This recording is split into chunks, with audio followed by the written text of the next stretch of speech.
ഓർമ്മിപ്പിച്ചത്. പടച്ച തമ്പുരാൻ പുണ്യനബിക്ക് അറിയിച്ചു കൊടുത്തത് സത്യമാണെന്ന് പുലർത്തുകയാണ്. ഞാൻ പറഞ്ഞത്, ഒരു സ്വഹാബിയും പുണ്യനബിയോട് അത് ചോദിച്ചിട്ടില്ല. നബിയെ ഫറോവ ഉണ്ട് എന്നൊക്കെ പറഞ്ഞില്ലേ ഖുർആനിൽ, എവിടെയാണ് അവലെ മൂപ്പരെ ബോഡി? സ്വഹാബികൾ ചോദിച്ചിട്ടില്ല. അതാണ് അത്ഭുതം. എന്തേ? സമിഅനാ വഅതഅനാ. അങ്ങെന്ത് പറയുന്നുവോ അത് സത്യമാണെന്ന് ഞങ്ങൾക്ക് ബോധ്യപ്പെട്ടു, ഞങ്ങൾ കണ്ടാലും ഇല്ലെങ്കിലും. അങ്ങനെയാണ് റസൂലുള്ളാഹി സ്വല്ലല്ലാഹു അലൈഹി വസല്ലം തങ്ങളുടെ പരിശുദ്ധമായ ഹദീസുകളുടെ ലോകം വല്ലാത്ത ഒരു ലോകമാണ്. ഏതായിരുന്നാലും ചിരിയുടെയും പുഞ്ചിരിയുടെയും ഭാഗമെന്ന് ഇമാം ബുഖാരി റഹ്മത്തുള്ളാഹി അലൈഹി ഹെഡിങ് ഇട്ടുകൊണ്ട് പഠിപ്പിക്കുന്ന ഭാഗം, പലതരത്തിലുള്ള ചിരി വിശുദ്ധ ഖുർആനിൽ കാണാൻ കഴിയും.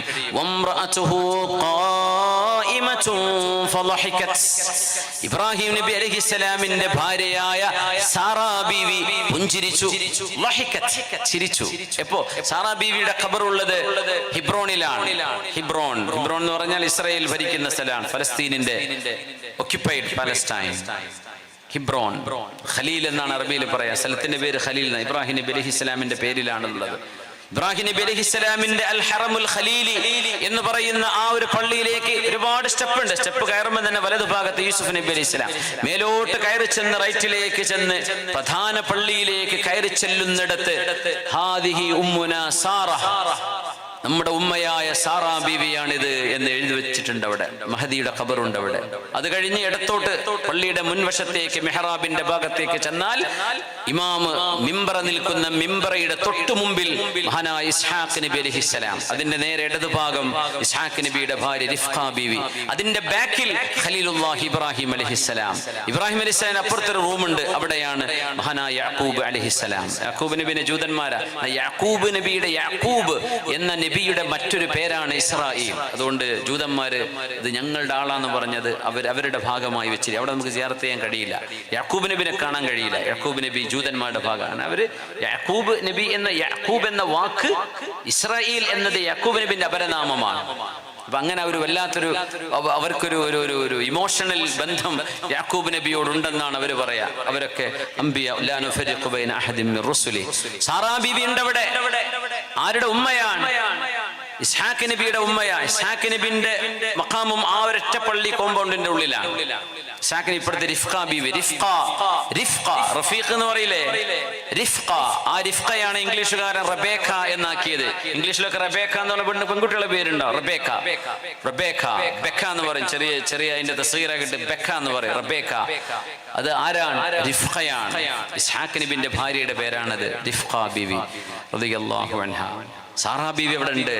അന്ന് കുഞ്ഞുണ്ടായിരുന്നില്ല. അപ്പൊ 3 അതിഥികൾ ഇബ്രാഹിം നബിയുടെ വീട്ടിലേക്ക് വന്ന ചരിത്രം ഖുർആൻ പറയുന്നുണ്ട്. അവർക്ക് ഉടനെ ഒരു മാംസം റെഡിയാക്കി കൊടുത്തു മഹാനായ ഇബ്രാഹിം നബി അലൈഹിസ്സലാം. പക്ഷെ അവരാരും തിന്നുന്നില്ല. ശത്രുക്കളാണെങ്കിലാണല്ലോ തിന്നാതിരിക്കുക. വീട്ടിൽ കയറി വന്നിട്ട് അതിഥികളായി വരുന്നവര് ഭക്ഷണം കഴിക്കൂലേ? അവര് ഭക്ഷണം കഴിക്കാതെ കണ്ടപ്പോ ഇബ്രാഹിം നബി പേടിച്ചു. അപ്പൊ നിങ്ങൾ ആരാണ്? ഞങ്ങൾ മലക്കുകളാണ്, മാലാഖമാരാണ് ഇബ്രാഹിം നബിയെ. ഞങ്ങൾ തിന്നില്ല, ഞങ്ങൾ കുടിക്കില്ല, ഞങ്ങൾക്ക് കുടുംബജീവിതം അങ്ങനെ ആണും പെണ്ണെന്നും പറയാൻ കഴിയില്ല.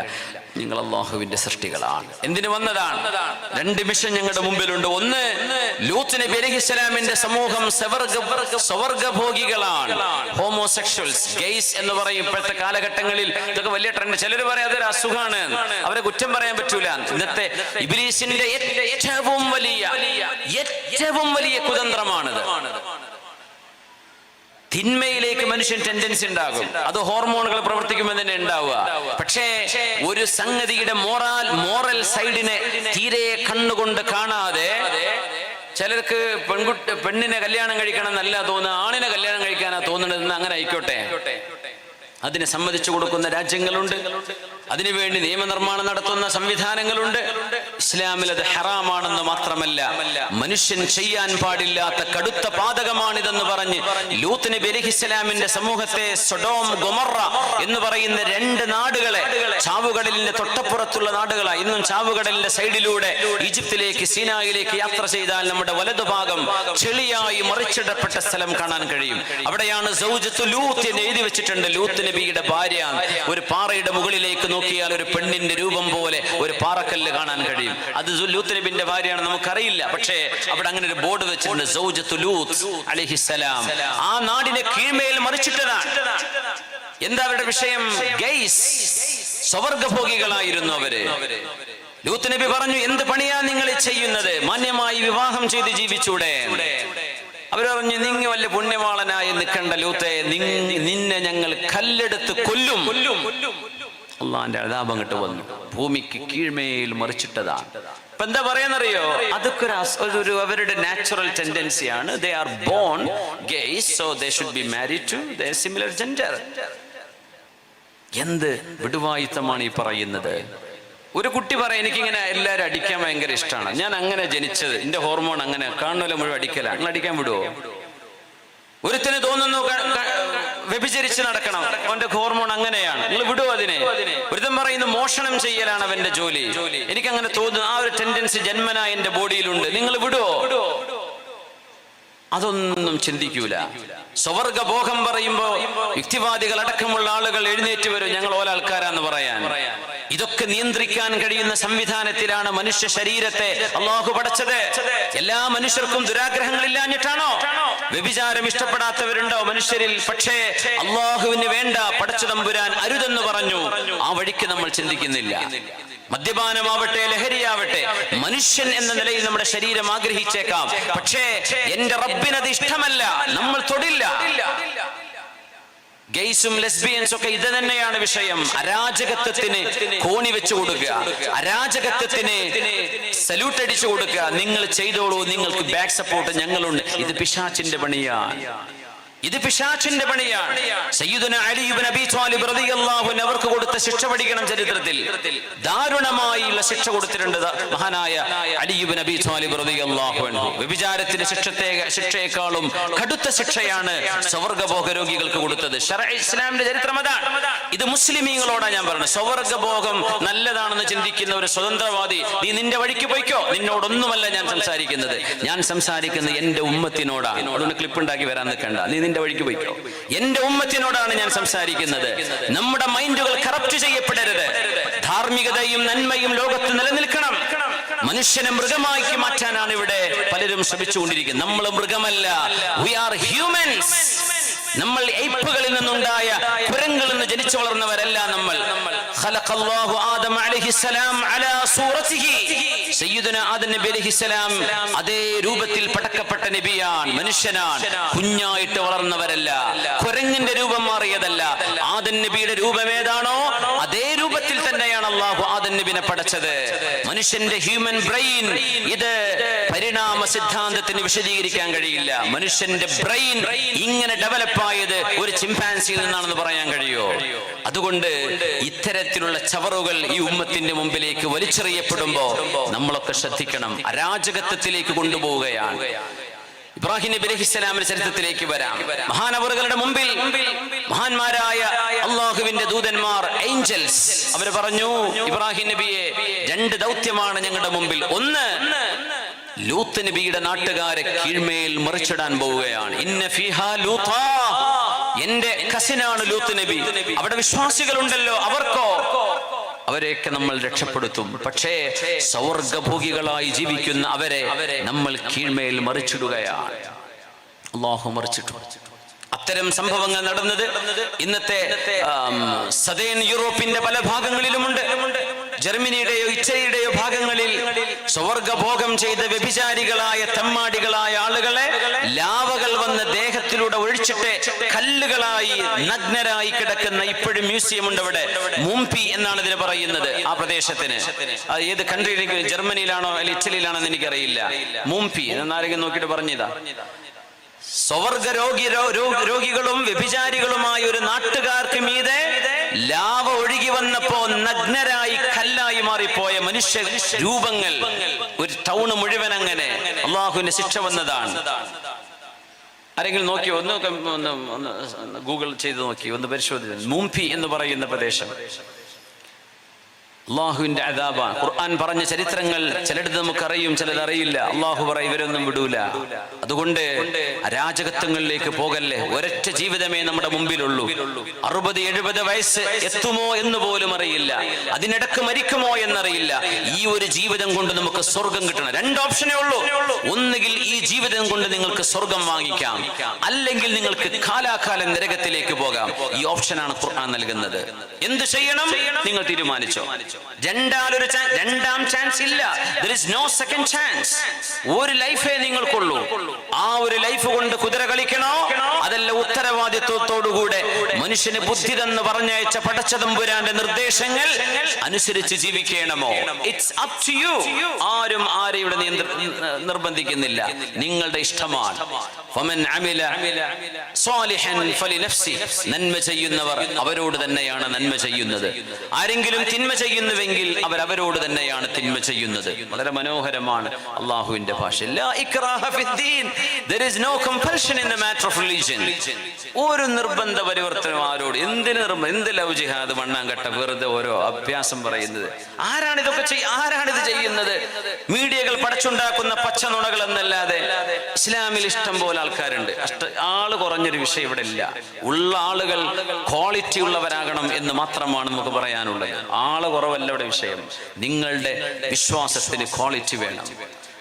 ആരോടും നിർബന്ധ പരിവർത്തനം ദീനിലില്ല. എങ്ങനെ ഇസ്ലാം ആവാൻ പറ്റും? മനസ്സുകൊണ്ട് ഉറപ്പിച്ച് നാവുകൊണ്ട് പറഞ്ഞാലേ മുസ്ലിം ആവും, അല്ലേ?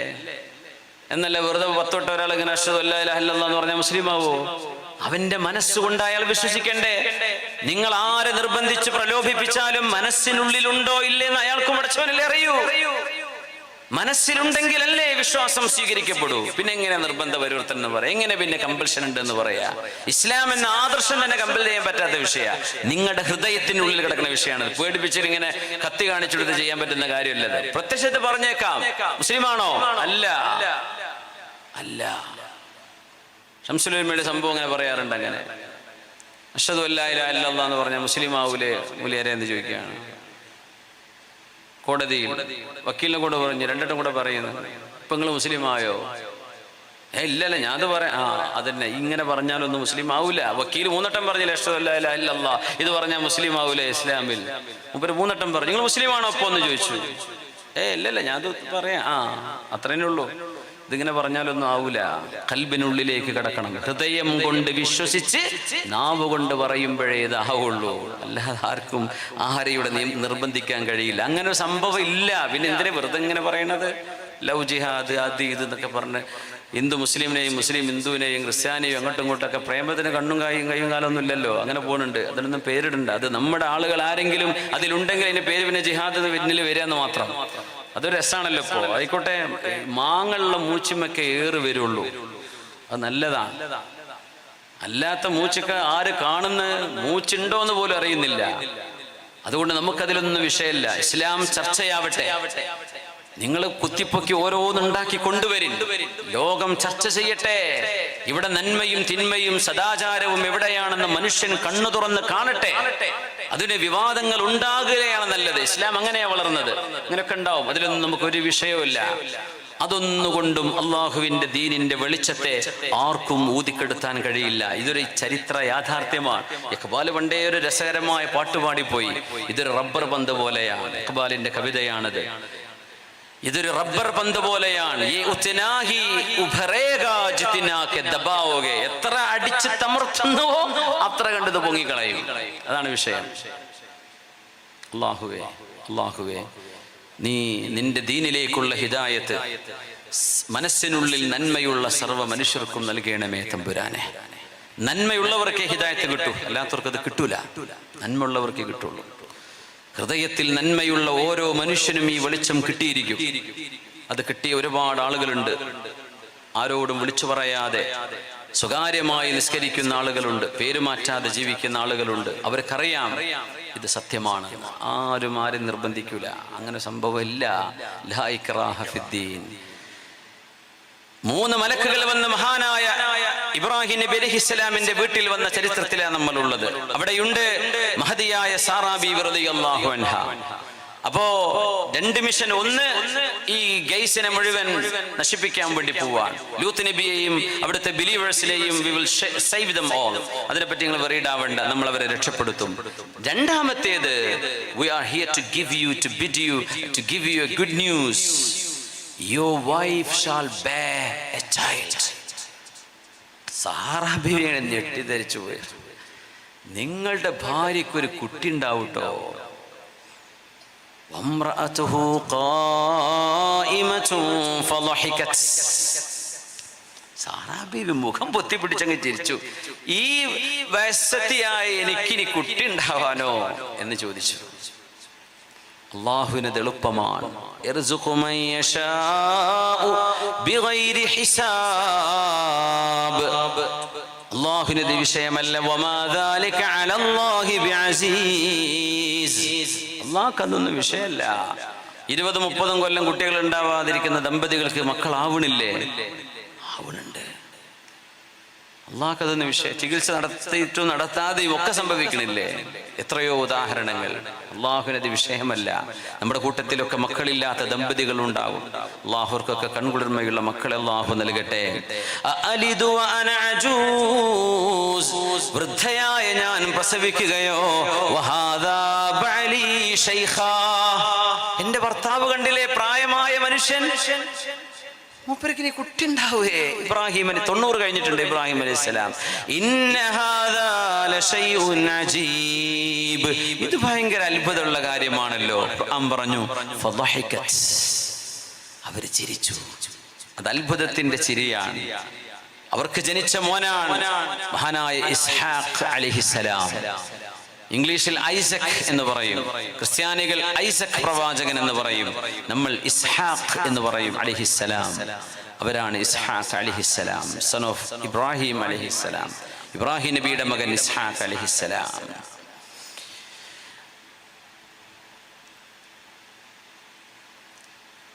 റസൂലുള്ളാഹി സ്വല്ലല്ലാഹു അലൈഹി വസല്ലം തങ്ങളുടെ മുമ്പിൽ ഒരു സംഭവം നടക്കുന്നു. പുണ്യ നബിയുടെ പുഞ്ചിരിയിലേക്ക് വരാം. ഒരുപാട് സംഭവങ്ങളുണ്ട്. സമയം എത്രത്തോളം നമുക്ക് സമയം അനുവദിക്കുന്ന അറിയില്ല. ഇനി 1 മണിക്കൂറൊക്കെ നിൽക്കാൻ പറ്റുമോ? ഇൻഷാ അല്ലാഹ് പോയിക്കോട്ടെ. കീപ് ഗോയിങ് ഇൻഷാ അല്ലാഹ്. പുണ്യ നബിയുടെ മുമ്പിൽ ഒരു സംഭവം നടന്നു. അംറു ഇബ്നുൽ ആസ് റളിയല്ലാഹു അൻഹു, അർത്തബൂനുൽ അറബ്, അറബികളിലെ ബുദ്ധിരാക്ഷസൻ എന്നാണ് അറിയപ്പെടുക. അംറു ഇബ്നുൽ ആസ് തങ്ങൾ അങ്ങനെ അറിയപ്പെടുക. അദ്ഹൽ അറബ്, അർത്തബൂനുൽ അറബ്. ചരിത്രം എങ്ങനെയാണ് ആ മഹാന് പേര് വെച്ചത്? ദ മോസ്റ്റ് ഇന്റലിജന്റ്, ഏറ്റവും ബുദ്ധിയുണ്ടായിരുന്ന മഹാൻ അംറു ഇബ്നുൽ ആസ് റളിയല്ലാഹു അൻഹു. സ്വഹാബികളുടെ കൂടെ ഒരു സൈന്യവുമായി യാത്രയിലാണ്. യാത്ര പോകുമ്പോ ബഹുമാനപ്പെട്ടവർക്ക് യാത്രയിൽ ജനാബത്ത് കുളിക്കേണ്ടി വന്നു. സ്വപ്നസ്ഖലനമോ മറ്റോ സംഭവിച്ചു എന്നർത്ഥം. അപ്പോ ബഹുമാനപ്പെട്ടവരെ കുളിക്കാൻ വേണ്ടി നോക്കുമ്പോ തണുത്ത കാലമാണ്, കാറ്റടിക്കുന്നുണ്ട്. കുളിക്കാനുള്ള വെള്ളം ചെന്ന് നോക്കുമ്പോൾ അത് ഐസായി കിടക്കുകയാണ്. ഇപ്പൊ നമുക്കറിയാം, തുർക്കിയിൽ ഭൂകമ്പം നടന്നു. -12, -12, -10, -11 ഒക്കെ തണുപ്പിലാണ് അവരൊക്കെ അവിടെ നിൽക്കുന്നത്. യാ അല്ലാഹ്, അള്ളാഹുവേ നിന്റെ പരീക്ഷണമാണെന്നറിയാം റബ്ബേ, നീ തന്നെ അവർക്ക് രക്ഷ നൽകണേ പടച്ചവനെ. നമുക്കിവിടെ ഇരിക്കാൻ വല്ല പ്രയാസമുണ്ടോ? തുർക്കിയിൽ ഈ ഇരുത്തം ഈ നേരത്തെ ഇരിക്കാൻ കഴിയില്ല, ഐസായി പോവും കയ്യും കാലമൊക്കെ. -12, -10 ഡിഗ്രി തണുപ്പിലാണ്. മൈനസില് നമ്മുടെ ഫ്രിഡ്ജിന്റെ ഉള്ളിൽ ഉണ്ടാവില്ല അത്ര തണുപ്പ്. അത്ര തണുപ്പിലാണ് ഈ ഭൂകമ്പം അവിടെ ഉണ്ടായത്. എത്ര വലിയ ഡിവാസ്റ്റേറ്റിംഗ്, ഭീതിജനകമായ ഒരുപാട് നാശനഷ്ടങ്ങൾ വിതച്ചു എന്ന് നമ്മൾ പത്രങ്ങളൊക്കെ എഴുതുന്ന ഒരു നൂറ്റാണ്ടിൽ നടന്ന അത്യപൂർവമായ ചില മഹാപകടങ്ങളിൽപ്പെട്ട ഒന്ന്. പടച്ച തമ്പുരാനെ, അല്ലാഹുമ്മ കുൻ ലഹും വലാ തകുൻ അലൈഹിം. അല്ലാഹുവേ, അവരിൽ മരിച്ചുപോയവർക്ക്, ഞങ്ങളുടെ സഹോദര സഹോദരിമാർക്ക് റബ്ബേ നീ മഗ്ഫിറത്തും റഹ്മത്തും ചെയ്യണേ പടച്ചവനെ. കഴിഞ്ഞ വെള്ളിയാഴ്ച UAE ഉള്ള ആൾക്കാർക്ക് അറിയാൻ പറ്റും, ജുമുഅ കഴിഞ്ഞ ഉടനെ മരിച്ചവർക്ക് വേണ്ടി തുർക്കിയിലെ ഭൂകമ്പത്തിൽ മരണപ്പെട്ടു പോയ ആളുകൾക്ക് വേണ്ടി ഗായിബിന്റെ മയ്യിത്ത് നിസ്കാരം, ജുമുഅ നിസ്കാര ശേഷം എല്ലാ പള്ളികളിലും, അബുദാബിയിൽ ഞാൻ പങ്കെടുത്തതാണ്, ഉണ്ടായിരുന്നു കഴിഞ്ഞ വെള്ളിയാഴ്ച. ജുമുഅയ്ക്ക് ശേഷം ഗായിബിന്റെ മയ്യിത്ത് നിസ്കാരം. നമ്മുടെ നാട്ടിൽ എന്താ പറയാ, ചില ആൾക്കാർ അങ്ങനെ നിസ്കാരം തന്നെ ഇല്ല. അങ്ങനെ മയ്യത്ത് മുമ്പിൽ വെക്കാതെ ഹാദിറായ മയ്യത്തല്ലാതെ ഗായിബായ മയ്യത്ത് നിസ്കാരം ഇല്ല എന്ന് പറയുന്ന അങ്ങനെയൊക്കെ കേൾക്കാൻ പറ്റും. അള്ളാഹു ഹിദായത്ത് കൊടുക്കട്ടെ. അങ്ങനെ സംഭവം ഉണ്ട്. അപ്പോൾ അങ്ങനെ ഒരു വലിയ നിസ്കാരം നടന്നു. അവർക്ക് വേണ്ടിയുള്ള പ്രാർത്ഥനയാണ്. ആരാണ് അവരെന്ന് പോലും അറിയില്ല. എത്രയായിരം ആളുകളാണ് ഭൂമിൻ്റെ ഉള്ളിലേക്ക് പോയതെന്നും അറിയില്ല. നമ്മളെപ്പോലെ കടന്നുറങ്ങിയതാ. എണീറ്റ് നോക്കും ഭൂമിൻ്റെ ഇപ്പോഴും 3 ദിവസം കഴിഞ്ഞിട്ട് ജീവനുള്ള മനുഷ്യരെ അതിൻ്റെ ഉള്ളിൽ നിന്ന് ഇങ്ങനെ പെറുക്കിക്കൊണ്ടുവരികയാണ്. ജീവൻ കിടക്കുകയാണ് ഉള്ളിൽ. 3 ദിവസമായിട്ട് വെള്ളം പോലും കിട്ടാതെ കിടന്ന മനുഷ്യർ, കുട്ടികള് അതിൻ്റെ ഉള്ളിലുണ്ട്. ഇതൊക്കെ അള്ളാഹുവിൻ്റെ ചില ഹിക്മത്തുകളാണ്. അല്ലാഹു ഹക്കീമാണ്. അള്ളാഹുവിനെ അറിയുള്ളൂ എന്താണ് അതിൻ്റെ ഹിക്മത്തെന്ന്. അവർ തെറ്റ് ചെയ്തവരാണെങ്കിൽ അള്ളാഹു നൽകുന്ന ശിക്ഷയാണ്. അവർ നല്ലവരാണെങ്കിൽ അവരുടെ പരലോകത്തെ സ്ഥാനമുയരാൻ അള്ളാഹു നൽകുന്ന റബ്ബിന്റെ ഇബ്തിലാ ആണ്. ഇങ്ങനെയാണ് പുണ്യനബി ഇതിനെ പഠിപ്പിച്ചത്. അമ്പിയാക്കന്മാർ ജീവിച്ചിരിക്കെ ഭൂകമ്പങ്ങൾ ഉണ്ടായിട്ടുണ്ട്. തണുപ്പ്. അംർ ഇബ്നുൽ ആസ് റളിയല്ലാഹു അൻഹുവിന്റെ ചരിത്രത്തിലേക്ക് വരാം. അന്ന് തണുത്തുറച്ച വെള്ളമാണ്. കാരണം ഇറാനിന്റെ ഭാഗത്തൂടെ ഷാമിന്റെ ഭാഗങ്ങളിൽ നടന്ന ഒരുപാട് സംഭവങ്ങളുണ്ട്. അവിടെയൊക്കെ തണുപ്പ് കൂടുതലാണ്. യൂറോപ്പിന്റെ ചെറിയൊരു ക്ലൈമറ്റ് ജോർഡാൻ മുതൽ ആരംഭിക്കും. ജോർഡാനിൽ പോയ ആളുകൾക്കറിയാം, ജോർഡാൻ ഫലസ്തീനൊക്കെ ചെറിയൊരു സെമി യൂറോപ്പാണ്. കാരണം തൊട്ടപ്പുറത്ത് മെഡിറ്ററേനിയൻ കടലല്ലേ. അത് കഴിഞ്ഞാൽ സൈപ്രസ് കഴിഞ്ഞാൽ പിന്നെ ഇറ്റലിയാണ്. അവിടെ ഫ്രാൻസ് എത്തി, മറ്റു രാജ്യങ്ങളെത്തി, ബൾഗേറിയ, മറ്റു തുർക്കിയുടെ ബോർഡർ അടക്കം എല്ലാം യൂറോപ്പ് അടുത്താണ്. അതുകൊണ്ട് തണുപ്പ് കൂടുതലാണ് ആ പ്രദേശങ്ങളിലൊക്കെ. തണുത്തുറച്ച വെള്ളമാണ്. അംർ ഇബ്നുൽ ആസ് റളിയല്ലാഹു അൻഹു സൈന്യത്തിന്റെ നേതാവാണ്. അപ്പൊ കുളിക്കാൻ വയ്യല്ലോ. മഹാനവറുകൾ വേഗം തയമ്മം ചെയ്തു. അപ്പൊ ജനാബത്തായിട്ടുണ്ട് എന്ന് മുപ്പര് കൂടുതൽ ആളുകളോട് പറഞ്ഞു, എനിക്ക് കുളിക്കണം, ജനാബത്തുണ്ട്. പക്ഷെ കുളിക്കണതാരും കണ്ടില്ല, തയമ്മം ചെയ്തതും കണ്ടില്ല. ബഹുമാനപ്പെട്ടവര് സുബൈക്ക് ഇമാം എന്ന് അല്ലാഹു അക്ബർ. അപ്പൊ സ്വഹാബികളൊക്കെ ഇടങ്ങേറായിട്ട് അവര് വിചാരിച്ചത് ബഹുമാനപ്പെട്ട തയമ്മം ചെയ്തെന്ന് അവർ അറിഞ്ഞിട്ടുമില്ല, വൊദു കൊടുത്തത് കണ്ടിട്ടുമില്ല, കുളിച്ചിട്ടുമില്ല. പിന്നെ ഇപ്പൊ എങ്ങനെ നിസ്കാരം ശരിയാവുക? അവര് നിസ്കരിച്ചു, പിന്നിൽ നിസ്കരിച്ചു. പക്ഷേ പരാതി പോകുന്നു മുഅല്ലിമുൽ ഖൈർ അഷ്റഫുൽ ഖൽഖ് തങ്ങളുടെ മുമ്പിലേക്ക്. നബിയേ, യാത്ര കഴിഞ്ഞ് വന്നപ്പോഴേ നബിയെ ഒരു പരാതിയുണ്ട് റസൂലേ. ഞങ്ങളുടെ നേതാവും ഞങ്ങളുടെ ക്യാപ്റ്റനുമായ അംർ ഇബ്നുൽ ആസ് റളിയല്ലാഹു അൻഹു ജനാബത്തുണ്ടായിട്ട് കുളി നിർബന്ധമായിട്ട് കുളിക്കാതെ ഞങ്ങൾക്ക് ഇമാം നിസ്കരിച്ചിട്ടുണ്ട്. നബിയെ ഒന്ന് പറഞ്ഞു കൊടുക്കുക. അപ്പൊ നബി തങ്ങളെ വിളിച്ചു അംർ ഇബ്നുൽ ആസ് റളിയല്ലാഹു അൻഹുവിനെ. യാ അംർ അസല്ലൈത ബിഅസ്ഹാബിക വഅൻത ജുനുബ്. അംർ ഇബ്നുൽ ആസ്, ജനാബത്തുണ്ടായി നിങ്ങൾ ഇമാമു നിന്നോ? ഇമാമു നിൽക്കേ. ഒറ്റ നിസ്കരിച്ചെന്ന് മാത്രമല്ല, ഇമാമ വൊദു എടുത്ത് കണ്ടിട്ടില്ല, കുളിച്ചിട്ടുമില്ല. മഹാനവറുകൾ പറഞ്ഞു, യാ റസൂലല്ലാഹ്, അല്ലാഹുവല്ലേ പറയുന്നത്, വലാ തഖ്തുലൂ അൻഫുസകും ഇന്നല്ലാഹ കാന ബികും റഹീമാ. നിങ്ങളാരും സ്വയം ആത്മഹുതി ചെയ്യരുത്. നിങ്ങളെ നാശത്തിലേക്ക് എടുത്തു കളയരുത്. നിങ്ങളുടെ ശരീരങ്ങളെ ബുദ്ധിമുട്ടാക്കരുത്. ഇന്നല്ലാഹ കാന ബികും റഹീമാ. അല്ലാഹു നിങ്ങളോട് റഹ്മത്ത് ചെയ്യുന്നവനാണ്. റസൂലുള്ളാഹി സ്വല്ലല്ലാഹു അലൈഹി വസല്ലം തങ്ങൾ ചിരിക്കുകയാണ്. യാ റസൂലല്ലാഹ്, നബിയേ, ഞാൻ തയമ്മും ചെയ്തിട്ടുണ്ടായിരുന്നു നബിയേ. തയമ്മും ചെയ്തു. ഈ തണുത്ത ഐശ്വര്യൊക്കെ കുളിച്ചാ മരവിച്ചു പോകൂലേ നബിയെ? അങ്ങനെ ചെയ്യണമെന്ന് അല്ലാഹു പറഞ്ഞില്ലല്ലോ. അത്ര തണുപ്പിലാണ്. തയമ്മും ചെയ്യാലോ. ഞാൻ തയമ്മും ചെയ്താണ് നബിയെ നിസ്കരിച്ചത്. കുളിക്കും തയമ്മും ചെയ്യാം, വുദൂനും തയമ്മും ചെയ്യാം. മുഖവും കൈയും തടവണം നിയ്യത്തോടുകൂടെ. സഈദൻ ത്വയ്യിബൻ, നല്ല ശുദ്ധമായ ഭൂമിയിലെ മണ്ണ് ഉപയോഗിച്ചുകൊണ്ട് മഹാനവറുകൾ അത് ചെയ്തിട്ടുണ്ട്. പക്ഷേ സ്വഹാബികൾ കണ്ടിട്ടില്ലായിരുന്നു. ഫതബസ്സമ റസൂലുള്ളാഹ്, മഹാനവറുകൾ അത് ചെയ്തു എന്ന് മാത്രമല്ല അതിന് തെളിവ് ഉദ്ധരിച്ച് ഖുർആനിൽ നിന്ന്, ആത്മഹത്യ ചെയ്യരുത് എന്നതിന്റെ തെളിവും ഇത് തന്നെയാണ്. നിങ്ങൾ നിങ്ങളെ കൊല ചെയ്യരുത്, ജീവൻ ഒടുക്കരുത്.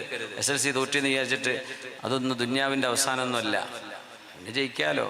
വയസ്സായിട്ട് SLC എഴുതുന്നവരില്ലേ, അതൊന്നും കണ്ടുകൊണ്ട് കുട്ടികളെ ആത്മഹത്യക്ക് ഒരുങ്ങി അങ്ങനെയൊന്നും ചെയ്യല്ലേ, ചിന്തിച്ചു പോവല്ലേ. ഞാൻ പറയുന്ന പോലില്ല, പറഞ്ഞാൽ പിന്നെ അതിനെ പറ്റി ആലോചിച്ചു പോയേക്കും അല്ലേ.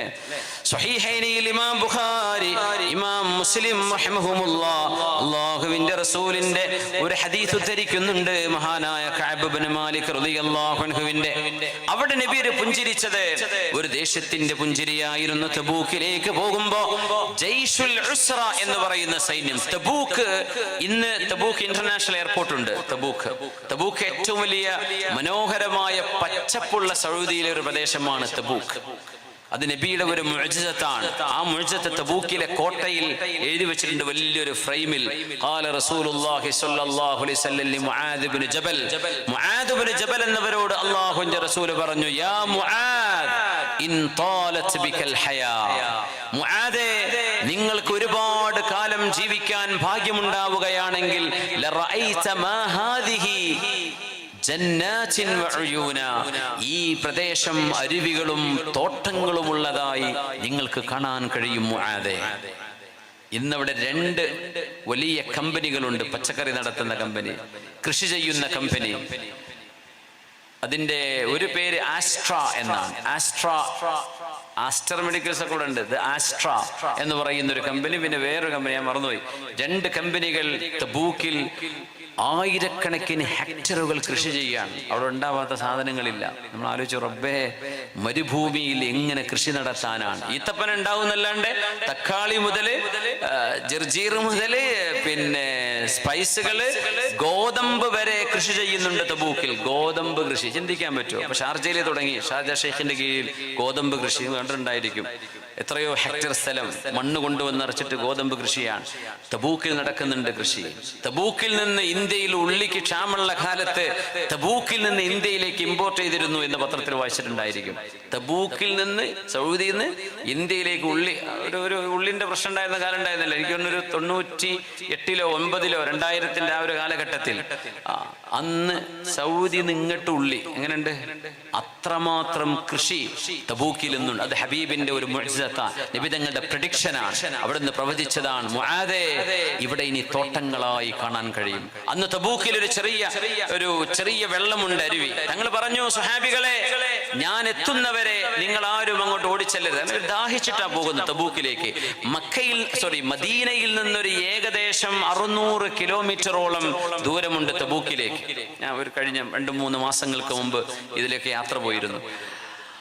ആ ഒരു അരുവി, സ്വഹാബികൾ തളർന്നു വെള്ളമില്ലാണ്ട്. ഒരുപാട് മുഅ്ജിസത്ത് വേറെ നടന്ന യാത്രയാണത്. പക്ഷെ തങ്ങൾ പറഞ്ഞു, ഞാൻ എത്തുന്നവരെ നിങ്ങൾ ആരും അവിടെ നിന്ന് വെള്ളമെടുക്കരുത്. പക്ഷെ 2 സ്വഹാബിമാർ ദാഹത്തിന്റെ ഊക്കൊണ്ട് അവർ ഓടിച്ചെന്ന് ആ ചെറിയൊരു ഉറവയാണ്, അതിൽ കുറെ കല്ല് അവര് വടികൊണ്ട് കുത്തി ഇച്ചിരി ആഴമാക്കി വെള്ളം കിട്ടാൻ വേണ്ടി അവർ നോക്കുകയാണ്. പക്ഷേ വെള്ളം കിട്ടിയില്ല. തങ്ങളവിടെ എത്തി സ്വല്ലല്ലാഹു അലൈഹി വസല്ലം. തങ്ങൾ പറഞ്ഞു, ഞാൻ പറഞ്ഞില്ലേ നിങ്ങൾ ആരും ഇത് ചെയ്യരുതെന്ന്.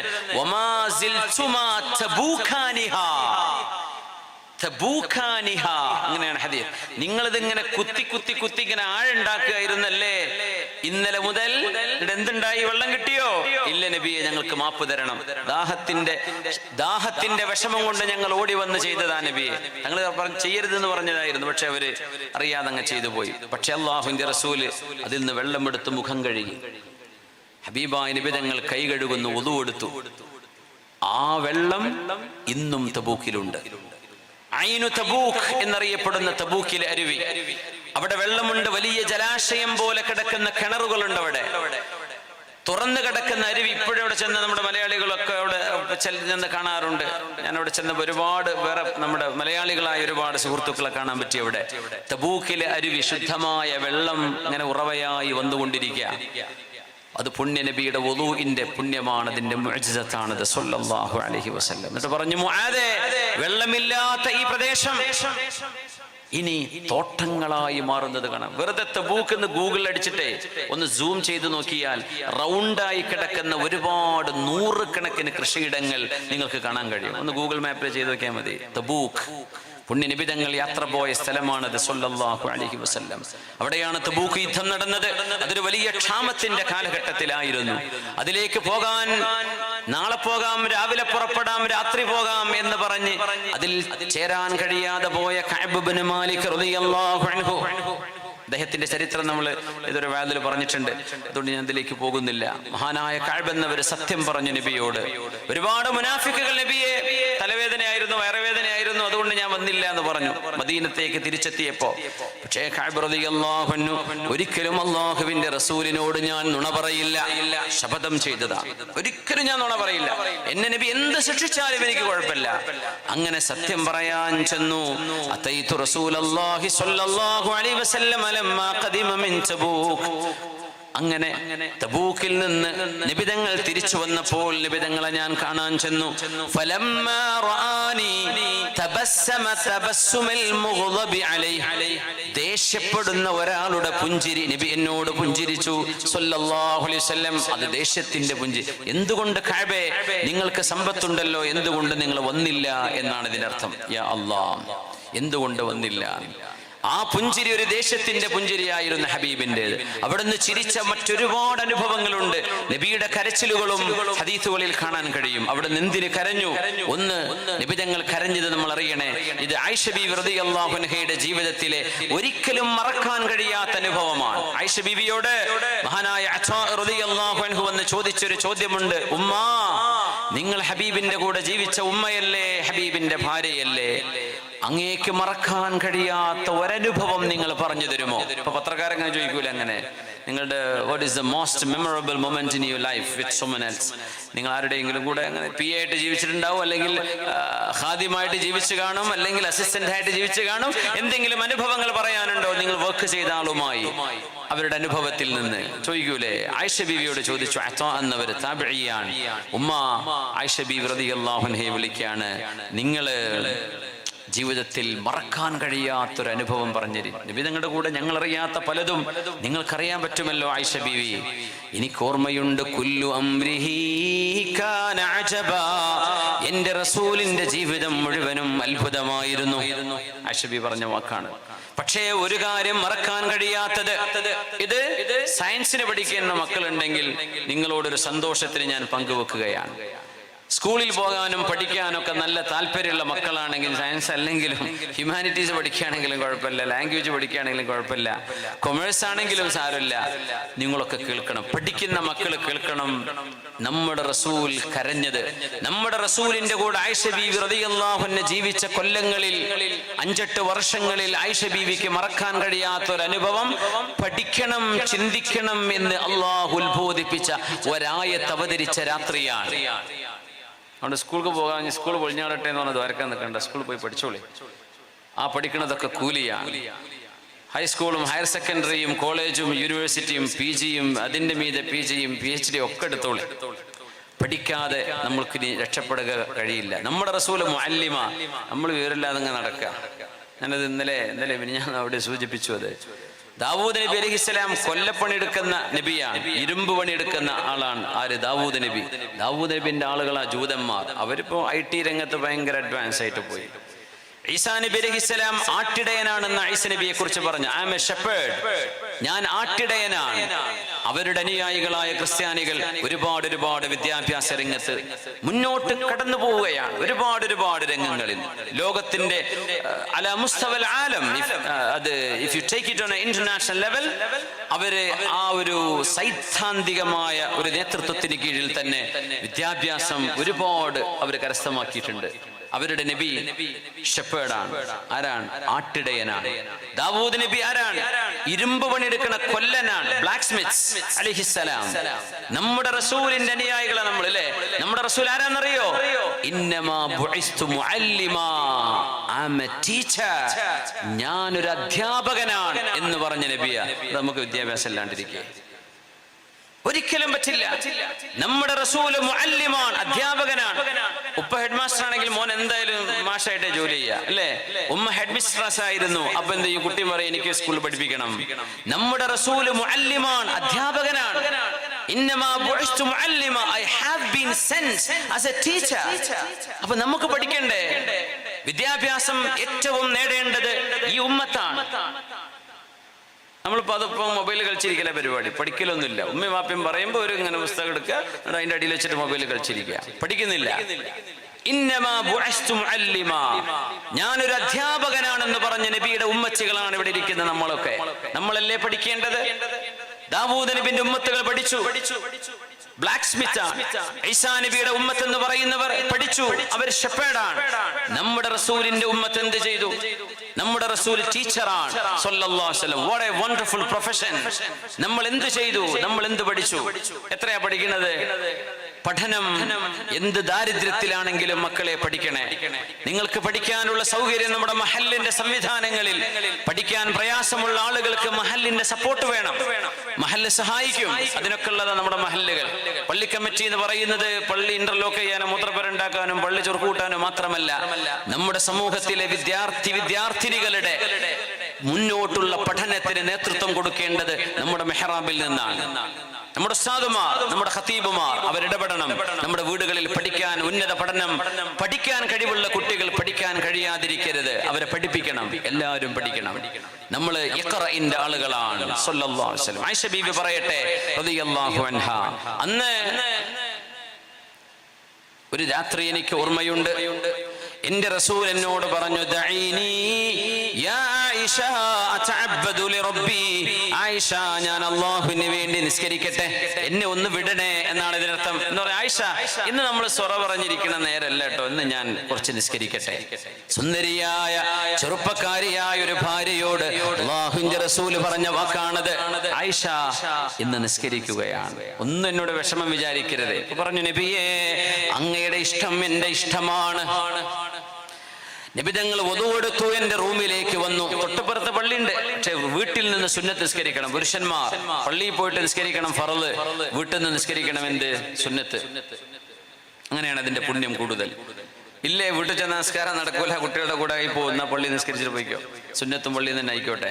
അല്ലെങ്കിൽ ഏറ്റവും നല്ലത് സുന്നത്ത് നിസ്കാരം വീട്ടിലാണ്. ലാ തജ്അലൂ ബുയൂതകും മഖാബിർ. നിങ്ങളുടെ വീടുകൾ കുഴിമാടങ്ങളാക്കി കളയരുത്, വീടുകളിൽ നിസ്കരിക്കണം എന്ന് നബി തങ്ങൾ പറഞ്ഞു സ്വല്ലല്ലാഹു അലൈഹി വസല്ലം. സുന്നത്ത് നിസ്കാരം എന്ന അതിന്റെ അർത്ഥം. ഫർള് വീട്ടിൽ നിന്നല്ല, ഫർള് പള്ളിയിൽ നിന്നാണ്. ഫർള് പള്ളിയിലാണ്. ഒറ്റ കാര്യം കൂടെ പറയട്ടെ, ഈ ഉമ്മത്തിന്റെ നമ്മൾ നന്നായിട്ടുണ്ടോ ഇല്ലേ എന്നറിയാൻ ഒരു ചെറിയ പോംവഴിയുണ്ട്. ഈ ഉമ്മത്ത് എന്തൊക്കെ നമ്മൾ പറഞ്ഞപ്പോ ഇത്ര ആള് വന്ന് വേദ കേൾക്കാൻ ഒക്കെ ശരിയാ. നമ്മുടെ നാട് നന്നായിട്ടുണ്ടോ ഇല്ലേ എന്നറിയാൻ സുബ്ഹി നിസ്കാരത്തിൽ ഇമാമിന്റെ ബാക്കിൽ എത്ര ആളുകൾ നിസ്കരിക്കുന്നവരുണ്ട് സുബ്ഹി എന്ന് നോക്കുമ്പോഴാണ് ഈ ഉമ്മത്തിന്റെ മഹത്വം ബോധ്യപ്പെടുള്ളൂ. അല്ലാത്തതൊന്നും കണക്കിലെടുക്കണ്ട. സമ്മേളനത്തിന് ആള് കൂടുന്നതൊന്നല്ല വിഷയം. നിങ്ങൾ സുബ്ഹി നിസ്കാരത്തിന് ജമാഅത്തിന് എത്താറുണ്ടോ? എത്ര പേർ? അവിടെയാണ് ഒരു നാടിന്റെ മഹത്വം അറിയുന്നത്. ആ സുബ്ഹി ജമാഅത്തിലാണ് ഈ ഉമ്മത്തിന്റെ നന്മ മനസ്സിലാക്കാൻ കഴിയും. അല്ലാതെ ജുമുഅക്ക് ആള് കൂടുന്നതും പെരുന്നാൾക്ക് ആള് കൂടുന്നതും അതൊന്നും വിഷയമല്ല. അതൊക്കെ എല്ലാവരും വരും. സുബ്ഹിക്ക് വരുന്നുണ്ടോ? അവിടെയാണ് നിങ്ങളും അല്ലാഹുവും തമ്മിലുള്ള ഭേദ്യമായ ബന്ധം കിടക്കുന്നത്. അതില്ലേ നമ്മൾ പോക്കാം, കഴിഞ്ഞു. പിന്നെ ഇങ്ങനെ വിളിച്ചിട്ട് കാര്യമില്ല, ഉത്തരം കിട്ടൂല. എന്തേ? നമ്മൾ അല്ലാഹുക്ക് കൊടുക്കേണ്ടതൊന്നും കൊടുക്കണില്ല, ഒക്കെ ഇങ്ങോട്ട് കിട്ടാൻ നോക്കുകയാണ്. പറ്റില്ല. Give and take. പുണ്യനബി തങ്ങളുടെ മുമ്പിൽ ആയിഷ റളിയല്ലാഹു തആല അൻഹയുടെ വീട്ടിൽ അല്ലാഹുവിന്റെ റസൂൽ സ്വല്ലല്ലാഹു അലൈഹി വസല്ലമ തങ്ങൾ ആ രാത്രിയിൽ നിന്ന് നിസ്കരിക്കുകയാണ്. ആയിഷ ബീവി റളിയല്ലാഹു അൻഹ പറഞ്ഞു, എന്റെ റസൂൽ നിസ്കരിക്കുന്ന ആ നിസ്കാരം എനിക്ക് ഓർമ്മയുണ്ട്. ജീവിതത്തിൽ മറക്കാൻ കഴിയാത്ത അനുഭവം. ദീർഘനേരം നിസ്കരിച്ചു. അല്ലാഹുവിന്റെ റസൂൽ കരയുന്നുണ്ട്. ഫസമിഅതു ലഹു സമിഅതു ലിഖൽബിഹി ഖനീനൻ, ഒരു തേങ്ങിക്കരച്ചിൽ, ഒരു പതക്കുന്ന ശബ്ദം വരുന്നതാണ്. ഞാനതിങ്ങനെ കേൾക്കുന്നുണ്ട്. റുകൂഇലേക്ക് പോയി, ഒരുപാട് നേരം റുകൂഇൽ. ഇഅ്തിദാലിലേക്ക് വന്നു, സുജൂദിൽ പോയി, ഒരുപാട് നേരം സുജൂദിൽ കടന്നു.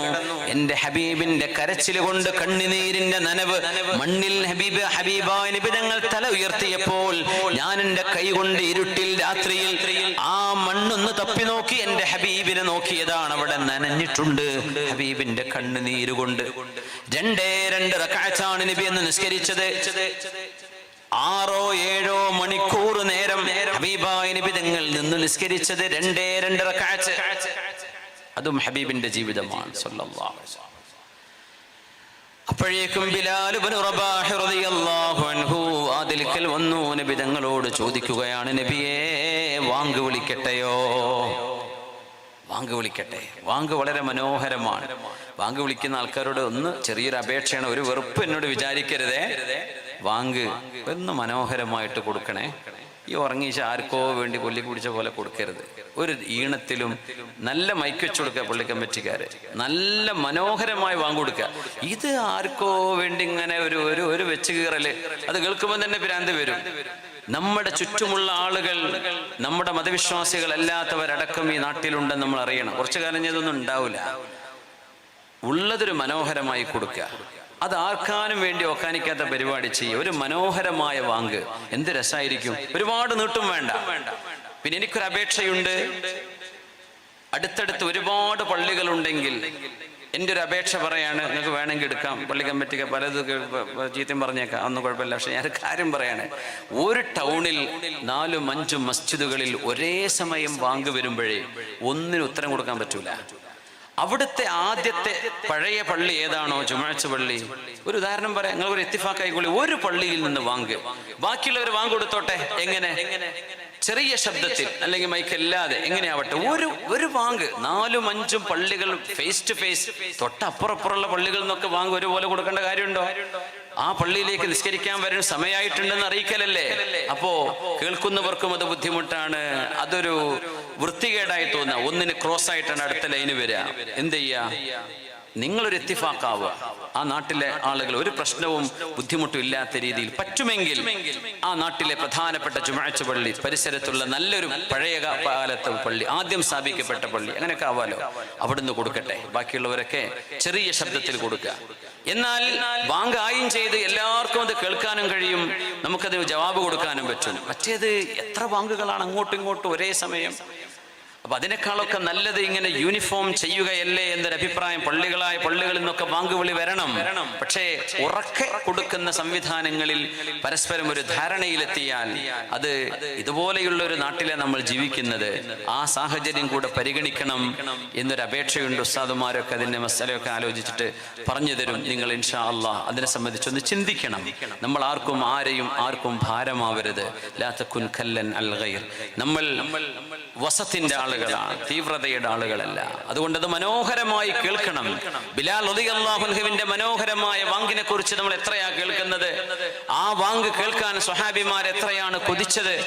മാഷാ അല്ലാഹ്. അല്ലാഹു റബ്ബുൽ ഇസ്സത്തിന്റെ വചനങ്ങൾ ഉമ്മത്തിന് പകരമായി വിളിച്ചു പറയുന്ന നമ്മുടെ അംബാസഡർമാരാണ് മുഅദ്ദിനുമാർ. അല്ലാഹുവിന് വേണ്ടി മുഅദ്ദിന്റെ പണിയെടുത്ത ഒരാൾക്ക് അല്ലാഹു തആല നാളെ വെളിച്ചത്തിന്റെ പ്രകാശത്തിന്റെ കിരീടം നൽകുമെന്ന്, സ്വർഗം നൽകുമെന്ന് ഹദീസിലുണ്ട്. ബാങ്ക് വിളി ചെറിയ അമലല്ല, വലിയ കൂലിയുള്ള കാര്യമാണ്. അല്ലാഹു അതിന് നമ്മുടെ മുഅദ്ദിനുമാർക്കൊക്കെ തൗഫീഖ് നൽകട്ടെ. അവരുടെയൊക്കെ സേവനം വലുതാണ്. അവര് എവിടെയൊക്കെ പോയാലും എത്തിയാലും ആ നേരത്തെ അവർ എഴുന്നേറ്റ് ബാങ്ക് വിളിക്കുന്നില്ലേ, നമ്മെ വിളിക്കുകയാണ് ഹയ്യ അല സ്വലാത്ത് ഹയ്യ അലൽ ഫലാഹ്. അതിന് ഉത്തരം കൊടുക്കാൻ നമ്മൾ കടപ്പെട്ടവരാണ്. അല്ലാഹു സുബ്ഹാനഹു വ തആല അല്ലാഹുവിന്റെ വിളിക്ക് ഉത്തരം കൊടുക്കുന്നവരായി അല്ലാഹു നമ്മളെ മാറ്റി തരട്ടെ. ബിലാൽ റളിയല്ലാഹു അൻഹു വന്ന് ചോദിക്കുകയാണ്, യാ റസൂലല്ലാഹ്, അല്ലാഹുവിന്റെ റസൂലേ, വാങ്ക് വിളിക്കാൻ നേരായി നബിയെ, ഞാൻ വാങ്ക് വിളിക്കട്ടെ. അപ്പോഴാണ് സുബഹിയായി വിവരം അറിയുന്നത് ആയിഷ ബീവി റളിയല്ലാഹു അൻഹാ. തങ്ങള് മറുപടി പറയുമ്പോ ഗദ്ഗദമുണ്ട്, തങ്ങളുടെ കണ്ഠമിടറുന്നുണ്ട്. ബിലാൽ തങ്ങൾക്ക് മനസ്സിലായി ഹബീബ് കരയുകയാണ്.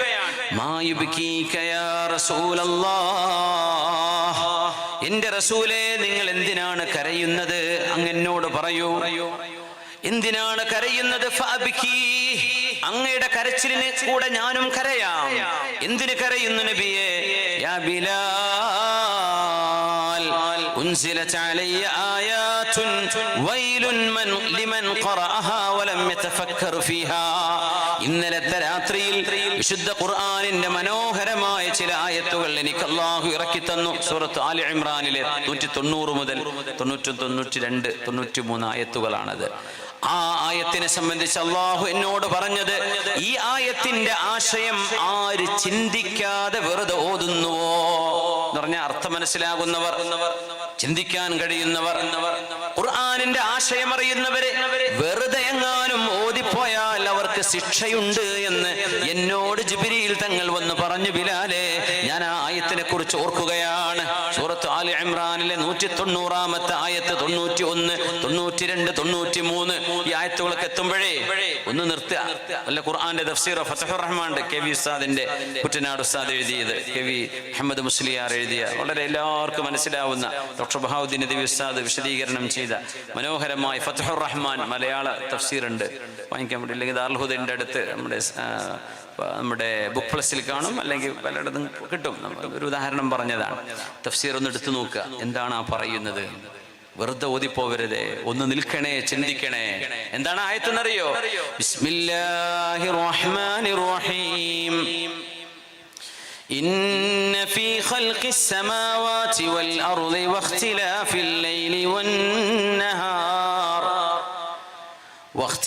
الليل والنهار لآيات لأولي الألباب الذين يذكرون الله قياما وقعودا وعلى جنوبهم ويتفكرون في خلق السماوات والأرض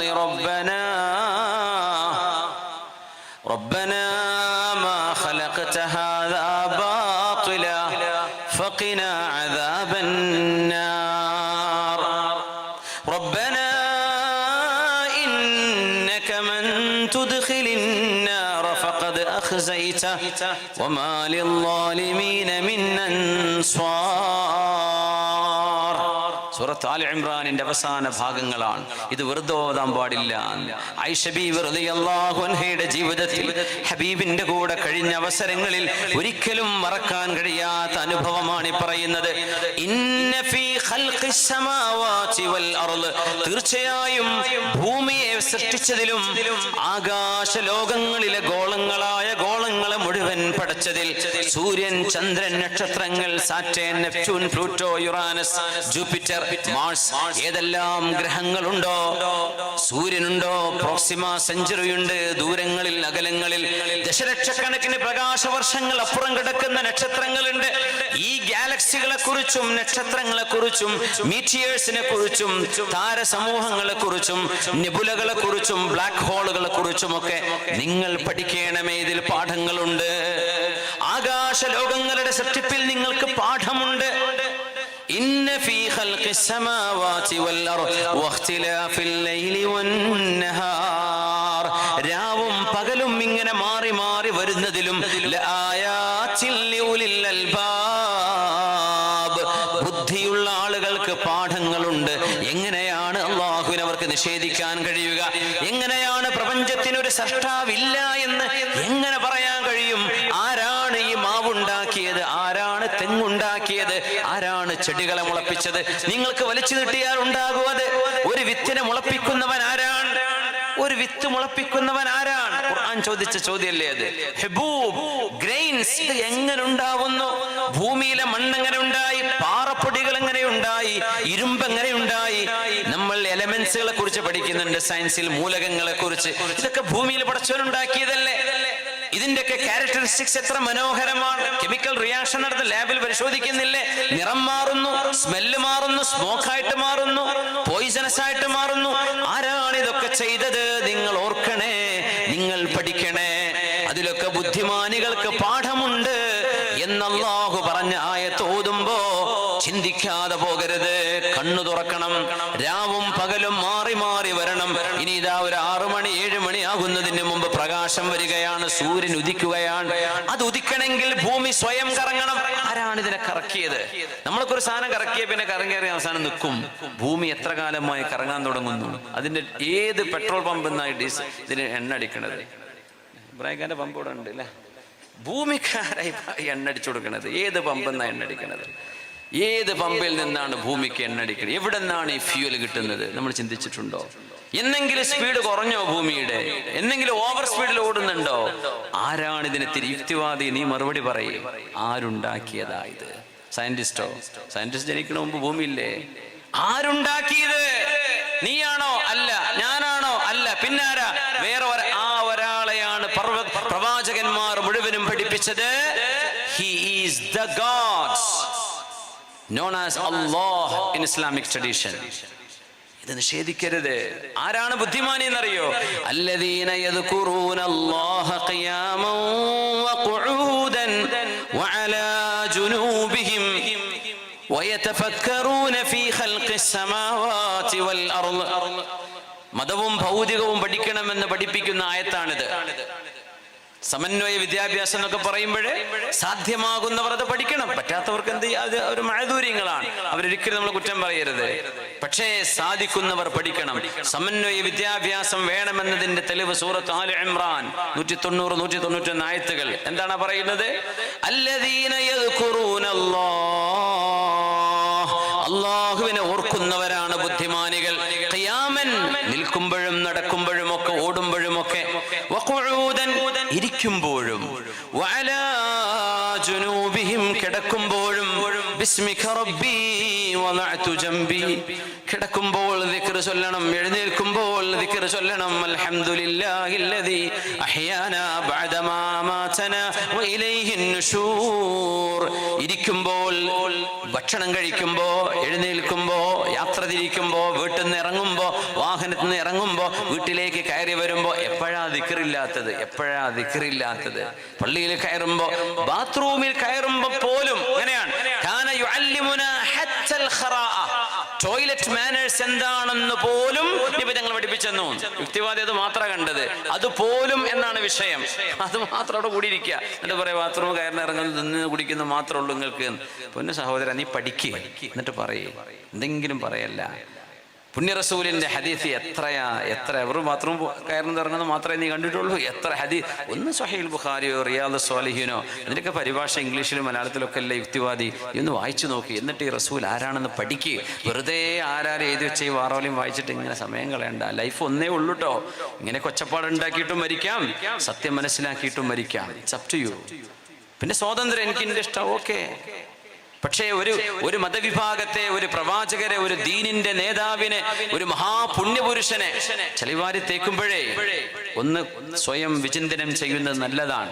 കാരണം 1.6 ബില്യൺ ആളുകൾ 1.6 ബില്യൺ ആളുകൾ ലോകത്ത് നെഞ്ചിലേറ്റുന്ന പുണ്യനബിയാണ് മുഹമ്മദ് റസൂലുള്ളാഹ് സ്വല്ലല്ലാഹു അലൈഹി വസല്ലം. അതുകൊണ്ട് നിങ്ങൾ ഒരാളിങ്ങനെ കുറ്റം പറഞ്ഞുകൊണ്ടൊന്നും ആ പുണ്യ റസൂലിന്റെ മഹത്വം ഇടിച്ചു താഴ്ത്താനൊന്നും നിന്നെ കൊണ്ട് കഴിയില്ല.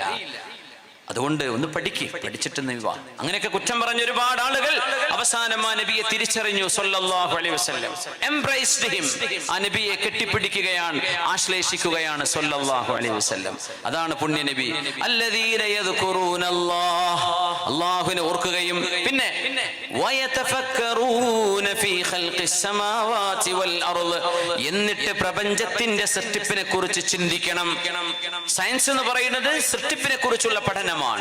സയൻസിൽ ലാബിൽ നമ്മൾ പരിശോധിക്കുന്നത് അല്ലാഹുവിന്റെ സൃഷ്ടികളാണ്. കെമിക്കൽസ് ആവട്ടെ, പ്ലാന്റുകളാവട്ടെ, പിന്നെ അനിമൽ ബോഡി ആവട്ടെ, എന്ത് കെമിക്കൽ ആവട്ടെ, എന്ത് എലമെന്റ് ആവട്ടെ, നമ്മൾ പരിശോധിക്കുന്നതൊക്കെ എവിടെ നിന്ന് കൊണ്ടുവന്നതാ? ആകാശത്ത് നിന്ന് കൊണ്ടുവന്നതാണോ? അല്ല. ഭൂമിയിൽ നിന്ന് കിട്ടിയതാ. നീ കൊണ്ടുവന്നതാണോ ഉമ്മയുടെ ഗർഭാശയത്തിൽ നിന്ന്? അല്ല. It is there even before you came. അതുകൊണ്ട് ഇതൊക്കെ പടച്ചവന്റെ സൃഷ്ടിയാണ്. നീ അതിനെ പരിശോധിക്കുക മാത്രമേ ചെയ്യുന്നുള്ളൂ. ഇതിങ്ങനെയാണല്ലേ, ഇങ്ങനെയാണല്ലേ ഇത് ഡിവൈഡ് ആവുന്നത്, ഇങ്ങനെയാണല്ലേ ഇതിന്റെ റിയാക്ഷൻ നടക്കുന്നത്. നീ പഠിക്കുകയാണ്. മെഡിസിൻ പഠിക്കുമ്പോഴേ അള്ളാഹുവിന്റെ സൃഷ്ടിപ്പിന്റെ മഹാത്ഭുതമാണ് നിങ്ങൾ പഠിക്കുന്നത്. എന്നിട്ട് അള്ളാഹുവിനെ ഓർക്കുകയും ചിന്തിക്കുകയും ചെയ്യുന്നവർ അവരാണ് ബുദ്ധിമാനികൾ. ബുദ്ധിമാനികളാവണമെന്നല്ലേ ആഗ്രഹം? അള്ളാഹു അങ്ങനെ ആക്കി തരട്ടെ. നമ്മുടെ ജീവിതത്തിന് അർത്ഥം അള്ളാഹു ഉണ്ടാക്കി തരട്ടെ. അതുകൊണ്ട് മക്കളെ പഠിക്കണം, നന്നായി പഠിക്കണം. നിങ്ങൾ നല്ല സയന്റിസ്റ്റുകളും റിസർച്ചേഴ്സുമായിട്ട് വരണം. വെറും ജോലിക്ക് വേണ്ടിയുള്ള പഠനമാവരുത്. പഠനം for the sake of knowledge, അറിവുണ്ടാവാൻ വേണ്ടി തന്നെ പഠിക്കണം. ജോലി കിട്ടാൻ വേണ്ടിയല്ല പഠനം. ഇന്ന് knowledge for the sake of job അങ്ങനെയായിട്ട് മാറിയിട്ടുണ്ട്. അങ്ങനെ ആവരുത്. പണി വേണം, ജോലി വേണം, അല്ലാണ്ട് ജീവിക്കാൻ പറ്റിയില്ല. പക്ഷേ അതാവരുത് ലക്ഷ്യം അതിനും അപ്പുറത്തേക്കാവണം. ആയിഷ ബീവി റളിയല്ലാഹു അൻഹ ഹബീബിന്റെ കരച്ചിലിനെ കുറിച്ച് പറഞ്ഞതാണ് സ്വല്ലല്ലാഹു അലൈഹി വസല്ലം. സന്തോഷം കൊണ്ട് കരഞ്ഞ ഒരു മഹാനുണ്ട്, നബിയുടെ സ്വഹാബിയായ ഉബയ്യ് ഇബ്നു കഅബ് റളിയല്ലാഹു അൻഹു. ആ സന്തോഷം അത് വല്ലാത്ത സന്തോഷമാണ്. ആര് വിളിച്ചു പറഞ്ഞു? റസൂലുള്ളാഹി സ്വല്ലല്ലാഹു അലൈഹി വസല്ലം തങ്ങൾ ഉബയ്യ് ഇബ്നു കഅബ് റളിയല്ലാഹു അൻഹുവിനെ വിളിക്കുകയാണ്. ആരാണ് ഈ സ്വഹാബി എന്നറിയുമോ? സയ്യിദുൽ ഖുറാ. ഖുറാ എന്ന് പറഞ്ഞാൽ ശരിക്കും ഖുർആൻ പണ്ഡിതന്മാർ എന്നാണ് അതിന് ഉദ്ദേശിക്കപ്പെടാറുള്ളത്. ഖുർആൻ പണ്ഡിതന്മാർ, ഹാഫിദീങ്ങൾ എന്നല്ല. സയ്യിദുൽ ഖുറാ, വിശുദ്ധ ഖുർആനിന്റെ പണ്ഡിതന്മാരുടെ നേതാവാണ് ഉബയ്യ് ഇബ്നു കഅബ് റളിയല്ലാഹു അൻഹു. ഉമർ റളിയല്ലാഹു അൻഹുവിന്റെ ഭരണകാലം, മഹാനവറുകൾ ഖലീഫയായി നിൽക്കുമ്പോ, ഖലീഫയായി ഉമ്മത്തിന് സേവനം ചെയ്യുമ്പോ ഇറാഖിൽ നിന്നൊരു മനുഷ്യൻ കടന്നു വന്ന ചരിത്രമുണ്ട്. ഇറാഖിൽ നിന്നൊരാൾ വന്നു. അപ്പോ ഉമർ തങ്ങളുടെ അടുത്ത് താടിയും തലയും വെളുവെളുത്ത ഒരു മനുഷ്യൻ ഇരിക്കുന്നുണ്ട്. അപ്പൊ ഇറാഖിലെ ആള് ചോദിച്ചു, അല്ല അമീറുൽ മുഅ്മിനീൻ, ആരായത്? നല്ല വെളുത്ത ഒരു മനുഷ്യൻ, താടിയും തലയും ഒക്കെ വെളുത്തിരിക്കുകയാണ്, ഇതാരാണിത്? ഉമർ റളിയല്ലാഹു അൻഹു പറഞ്ഞു, സകിലത്ക ഉമ്മുക്, അമാ തഅരിഫുഹു, ഏ മനുഷ്യ എന്ത് കഥ, നിങ്ങൾക്ക് ഈ മഹാൻ അറിയില്ലേ? ഹാദാ സയ്യിദുൽ മുസ്ലിമീന ഉബയ്യ് ഇബ്നു കഅബ്, ഇത് മുസ്ലിമീങ്ങളുടെ നേതാവ് ഉബയ്യ് ഇബ്നു കഅബാണ് റളിയല്ലാഹു അൻഹു. അല്ലാഹുവിന്റെ റസൂല് നെഞ്ചത്ത് കൈവച്ചുകൊണ്ട് പ്രാർത്ഥിച്ചു കൊടുത്തു, ലിയഹ്നികൽ ഇൽമു യാ അബൽ മുൻദിർ, അബുൽ മുൻദിറെ അല്ലാഹു നിങ്ങൾക്ക് ഇൽമു വാരിക്കോരി തരട്ടെ എന്ന് നബി തങ്ങൾ ദുആ ചെയ്തു കൊടുത്ത സ്വഹാബി. റസൂലുള്ളാഹി സ്വല്ലല്ലാഹു അലൈഹി വസല്ലം തങ്ങളുടെ മുമ്പിൽ കരഞ്ഞ ഒരു നേരം കൊണ്ട്, അത് സന്തോഷത്തിന്റെ കരച്ചിലാണ്, സന്തോഷത്തിന്റെ കരച്ചിൽ. അനസ് റളിയല്ലാഹു അൻഹു പറയുന്നു, ഒരു മനുഷ്യൻ സന്തോഷിക്കുമ്പോൾ കരയുന്നത് ഞാൻ കണ്ടിരുന്നില്ല. ആ കരച്ചിൽ ഹത്താ റഅയ്തുൽ അൻസാറ യൗമ ഖദിമ റസൂലുള്ളാഹി സ്വല്ലല്ലാഹു അലൈഹി വസല്ലം അൽ മദീന യതബാകഊൻ, അൻസ്വാരികൾ കരയുന്നത് ഞാൻ കണ്ടു. എപ്പോ? പുണ്യ നബി മദീനയിലേക്ക് കയറി വരുമ്പോ അൻസ്വാരികൾ കരഞ്ഞുകൊണ്ട് സ്വീകരിച്ചത് കണ്ടപ്പോഴാണ് സന്തോഷം കൊണ്ട് കരയുന്നത് ഞാൻ ആദ്യമായി കാണുന്നത് എന്ന് അനസ് റളിയല്ലാഹു അൻഹു അന്ന് 10 വയസ്സ് പ്രായമാണ്. ആ കുട്ടി പറയുന്നു, ഞാൻ മനുഷ്യന്മാര് അങ്ങനെ സന്തോഷം കൊണ്ട് കരയോ? കരയും, സന്തോഷം കൊണ്ട് കരയൂലേ? കരയാറുണ്ടല്ലോ അല്ലെ, നമ്മളൊക്കെ കാണാറില്ലേ ചിലപ്പോ. അല്ല അവാർഡൊക്കെ കിട്ടുമ്പോൾ ഭയങ്കരമായിട്ട് ചിലർ കരയും, സന്തോഷം കൊണ്ട് കരയും. ഇതൊന്നും പ്രതീക്ഷിച്ചിരുന്നില്ല, ആ ഒരു രീതിയിലാണത് പറയാൻ. ഇതൊന്നും ഒരിക്കലും ഞാൻ എക്സ്പെക്ട് ചെയ്തില്ല, പക്ഷേ ദിസ് ഇസ് ടോട്ടലി അൺഎക്സ്പെക്റ്റഡ്. അതുകൊണ്ട് അവർ കരയും സന്തോഷം കൊണ്ട്. മദീനയിലേക്ക് നബി തങ്ങൾ കടന്നു വരുമ്പോൾ അൻസ്വാരികൾ ഹബീബിനെ സ്വീകരിച്ചത് സന്തോഷത്തോടുകൂടെയാണ്. ആ സന്തോഷത്തിൽ അവർ പാട്ടുപാടിയിട്ടുണ്ട്. കുട്ടികൾ പാടിയല്ലോ അല്ലേ? തൊലഅൽ ബദ്ർ പാടിയെന്നല്ലേ? ആരാ പാടിയത് മക്കളെ? ആരായിരുന്നു? 2 കുട്ടികള്, മോനും 2 കുട്ടികള്. മാഷാ അല്ലാ. ഒന്നുകൂടി പാടില്ല നമ്മളെല്ലാവർക്കും? ഹബീബിനെ സ്വീകരിക്കുകയാണ്. നിങ്ങൾക്കൊരു ഉന്മേഷം കൂടെ കിട്ടാൻ വേണ്ടി. തൊലഅൽ ബദ്ർ അറിയില്ലേ? അല്ലെങ്കിൽ പഠിച്ചു വെക്കണം. നല്ലൊരു രസകരമായ പാട്ടല്ലേ, ബൈത്തല്ലേ അത്. നമുക്ക് എല്ലാവർക്കും ഒന്ന് പാടില്ലേ? പുണ്യ നബി ഇങ്ങനെ കടന്നു വരുന്നത് മനസ്സിലിങ്ങനെ സങ്കല്പിക്കുക. നമ്മുടെ നാട്ടിലേക്ക് കടന്നു വരികയാണ് അള്ളാഹുവിൻ്റെ റസൂൽ. ആ ഒരു ദിവ്യ പ്രഭയുള്ള പുണ്യ നബി ഖസ്വ എന്ന ഒട്ടകത്തിൻ്റെ മുകളിൽ സിദ്ദീഖ് തങ്ങളുടെ കൂടെ മദീനയിലേക്ക് ഇങ്ങനെ കടന്നു വരികയാണ്. അപ്പം മദീനക്കാർ 3 ദിവസം വെയിറ്റ് ചെയ്തിട്ടുണ്ട് വെയിലത്ത്. കാണുന്നില്ല, വന്നില്ല, തിരിച്ചുപോയി. പിറ്റേന്നും വന്നു, കാണില്ല. പിറ്റേന്നും വന്നു. അന്നാണ് പുണ്യ നബി കടന്നു വരുന്നത്. എല്ലാവരും ഒരേ സ്വരത്തിലൊരു പാട്ടുപാടി. ആ പാട്ടുപാടാൻ നബി തങ്ങൾ അവരോട് പറഞ്ഞതൊന്നല്ലത്. നബി പറഞ്ഞിട്ടുണ്ടോ, നബി ചെയ്തോ എന്ന് നബി തങ്ങൾ പറഞ്ഞു കൊടുത്തതല്ല, അവരായിട്ട് നബി തങ്ങളെ പുകഴ്ത്തി പാടിയതാണ്. എന്ത് മനോഹരമാണല്ലേ അത്. തനിയാത്തുൽ വിദാഇൽ നിന്ന് പൂർണ്ണ ചന്ദ്രനിതാ ഉദിച്ചുയർന്ന് വരുന്നു. നബിയെ പറ്റി പറഞ്ഞ തനിയത്തുൽ വദാ, മദീനയുടെ കവാടമാണ്. ആ സ്ഥലത്തിന്റെ പേരാണ് തനിയത്തുൽ വദാ.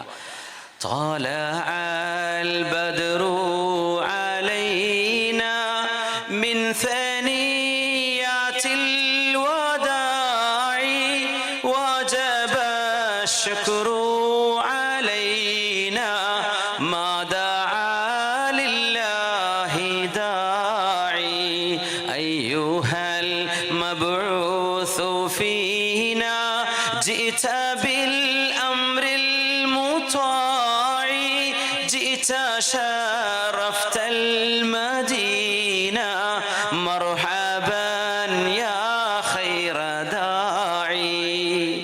ഒരുമിച്ച് ചൊല്ലല്ലേ? طلع البدر علينا من ثنيات الوداع وجب الشكر علينا ما دعا لله داعي أيها المبعوث فينا جئت بالأمر المطاع جئت شرفت المدينة مرحبا يا خير داعي. Oh messenger of Allah, welcome to Medina, your city. നബിയെ, ഇത് നിങ്ങളുടെ നഗരമാണ്. അങ്ങയുടെ നഗരത്തിലേക്ക് അങ്ങേക്ക് സ്വാഗതം നബിയെ. മദീനക്കാർ ഹബീബിനെ പാട്ടുപാടി സ്വീകരിച്ചപ്പോൾ അവരുടെ കണ്ണുകളിൽ കണ്ണുനീരുണ്ടായിരുന്നു.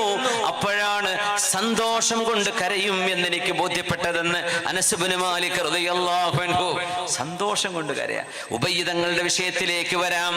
ഉബയ്യ് ഇബ്നു കഅബ് തങ്ങളെ അല്ലാഹുവിന്റെ റസൂൽ വിളിക്കുകയാണ്. ഉബയ്യ് ഇബ്നു കഅബേ, നിങ്ങൾ ഇങ്ങോട്ട് വരിൻ. ഇന്നല്ലാഹ അമറനീ അൻ അഖറ അലൈക സൂറത്തുൽ ബയ്യിന. ഉബയ്യ് ഇബ്നു കഅബേ, ഒരു ഗുഡ് ന്യൂസ്, ഒരു സന്തോഷമുണ്ട്. എന്താ നബിയേ? അങ്ങേക്ക് എന്നോട് സൂറത്തുൽ ബയ്യിന, അൽ ബയ്യിന എന്ന സൂറത്ത് നിങ്ങൾക്ക് ഓതിത്തരാൻ അല്ലാഹു എന്നോട് പറഞ്ഞു. നിങ്ങൾ ഇരിക്കുന്നു ഉബയ്യ് ഇബ്നു കഅബേ, ഞാൻ നിങ്ങൾക്ക് ഓതിത്തരുകയാണ്. ലം യകുനിൽ ലദീന കഫറൂ മിൻ അഹ്ലിൽ കിതാബി വൽ മുശ്രികീന മുൻഫക്കീന ഹത്താ തഅതിയഹുമുൽ ബയ്യിന. ഈ സൂറത്ത് ഉബയ്യ് ഇബ്നു കഅബേ, അല്ലാഹു എന്നോട് പറഞ്ഞു, നബിയേ, ഖുർആൻ പണ്ഡിതന്മാരുടെ നേതാവ്, ആ വെളുവെളുത്ത സുന്ദരനായ ഉബയ്യ് ഇബ്നു കഅബിനെ നബിയേ, അങ്ങ് ആർക്ക് വേണ്ടിയാണോ ഇൽമു കൊടുക്കണമെന്ന് അങ്ങ് നെഞ്ചിൽ തൊട്ടുകൊണ്ട് പ്രാർത്ഥിച്ചു കൊടുത്തത്, ആ മഹാന് വേണ്ടി ദുആ ചെയ്തു കൊടുക്കണമേ, ആ മഹാന് വേണ്ടി ഓതി കൊടുക്കണമേ. ഉബയ്യ് ഇബ്നു കഅബേ ഇരിക്കിൻ. ഉബയ്യ് ഇബ്നു കഅബ് റളിയല്ലാഹു അൻഹു, എന്താണ് ഈ കേൾക്കുന്നത്? അല്ലാഹുവിന്റെ റസൂലിനോട് അല്ലാഹ് പറയാണ്, ഉബയ്യ് ഇബ്നു കഅബിനെ നിങ്ങൾ ഓതി കൊടുക്കണം. ഹാഫിളീങ്ങളുടെ മഹത്വം എത്രയാ! ഒരുപാട് ഹാഫിളീങ്ങളുടെ സർട്ടിഫിക്കറ്റ് വാങ്ങിയില്ലേ? അവരൊക്കെ ഈ ഉമ്മത്തിന്റെ വെളിച്ചങ്ങളാണ്. മാഷാ അല്ലാഹ്. അവരുടെയൊക്കെ എത്ര സമയം, അവരൊക്കെ ഒരു ഹാഫിളാവാൻ ഓതിയ അത്ര ജീവിതത്തിൽ നമ്മൾ ഓതിയിട്ടുണ്ടാവില്ല ചിലപ്പോൾ. അവരെത്ര ഓതും, ഓരോ ഹർഫിനും 10 കൂലിയാണ്. എത്ര തവണ ആവർത്തിച്ച് ഓതണം ഒരു സൂറത്ത് മനപ്പാടാക്കണമെങ്കിൽ?